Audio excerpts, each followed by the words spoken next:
How often do you shave your legs? And why? I don't really show my legs, but I'd rather not have hair on them anyway because I like the feeling and look of smooth skin, so I'm using an at-home laser device to get rid of it all. It's not necessarily because I'm afraid of people's opinions or that they will judge me. Like I said, I don't show my legs for that to happen. I just do it for myself and because it makes me feel good, and I particularly like it when I feel the fabric of my trousers brush against my skin more with freshly bare legs too. Never. My peers don't shave their legs, why should I? I used to be embarrassed/nervous to wear shorts/skirts in case people saw. But I've realized I don't mind gently helping people question their ideas. It would be different if I were ostracized/criticized by anyone. But that fear never manifested. The people around me are kind. So I do feel free to wear gym shorts and free to not shave my legs. One of my deepest regrets is having been born not male. And this helps ease it a little in my mind.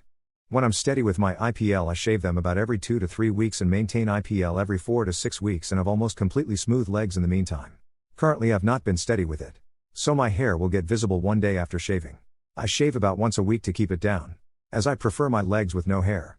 But don't care too much about it. Especially now that it's still cold. I should really get going on my IPL again. So I don't have to shave a lot when summer comes around.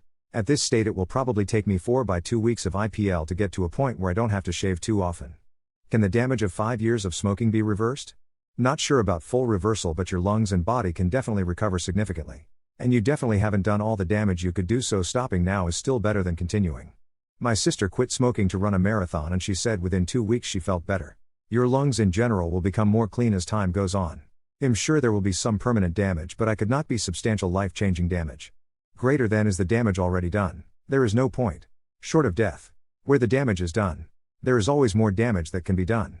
Every cigarette slightly increases the risk of cancer. Stopping now will not undo the damage done in that regard. But continuing to smoke will add even more damage. There are a lot of variables. There are people who never smoke themselves, only subjected to secondhand smoke and end up getting lung diseases. Some can smoke their whole lives and not really be affected. You did good by quitting. I smoked for almost 15 years before I quit. I can tell you it took a few years before I started to feel like I was getting my wind back in quad. I am told every time I get a physical that my lungs sound healthy. But I don't think I have the lung capacity that I should. You can't reverse what damage is done, but you can prevent more from happening. One cigarette paralyzes your cilia in the lungs for 20 minutes minimum. This means that it prevents you from clearing debris, dust, and pathogens from your lungs effectively. All that is down there still. Stop smoking and your cilia grow back.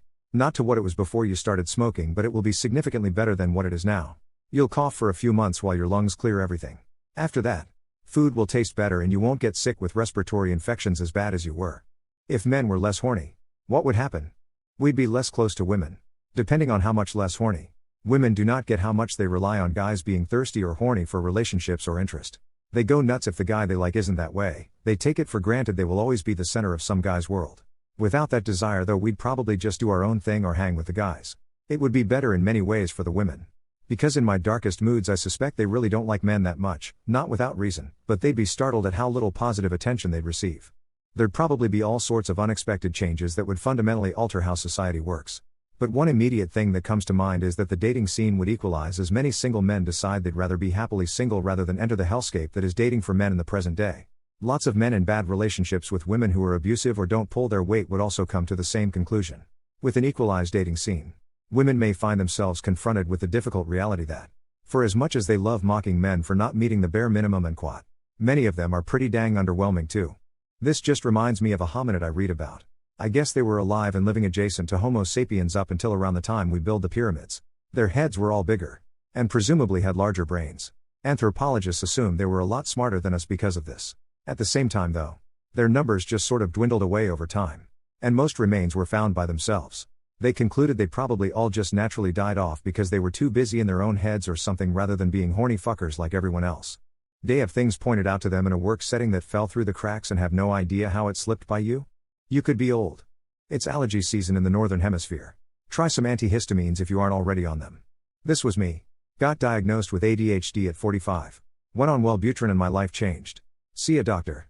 Talk to the doctor frankly. I'm so glad I'm not the only one. I think the reason it's particularly difficult is because I'm objectively good at my job. I excel in my role. Except for those frequent moments where I just completely miss shit that shouldn't be easily missed. This may be a premature guess. But do you have ADHD? This is a constant issue for me. I'm proficient in my job except for the really obvious things I somehow miss. So everything will be perfect except for one thing that wasn't even a big deal and seemed obvious. But now because everything else is good they're wondering how in the hell I missed such a simple part.